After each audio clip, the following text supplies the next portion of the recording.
Lods, to happy Sunday to all people, mga ka-idol.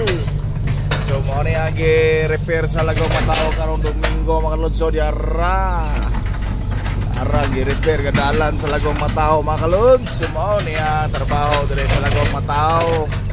Tawa niyo mga Lods. So nata sa tunga sa buntod to andalan to diyang gi-repair pa ubos mga Lods. So kini apo ni patunga na po ni gipika sa buntod mga Lods. So na po ni dalan pa ubos ito repita mga Lods ito. So mo ni ang area sa lagaw mga tao mga Lods. So sahay na papatag na buntod kayo mga Lods. So darao mo ni dalan gipang repair sa lagaw mga tao mga Lods.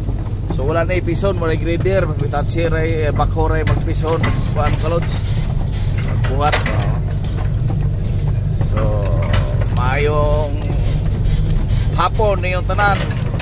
Happy Sunday to all people mga Kalods.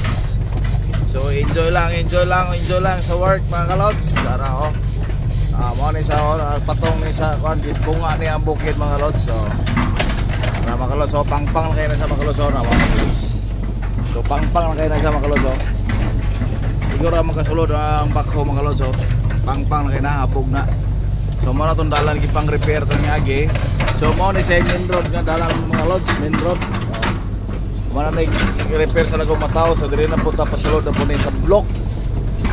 Mga Lods iso na sa lagaw matao. So thank you sa inyong pagsuporta sa ako mga video mga Kalods. Yun mo nagsawa ka naglantaw pero kabalo na ko nagsawa na yun mo ba. Para mga Kalods, so siyempre makikita yun yung lagaw matao mga Kalods. Yung silbi din mapakita mga Kalods.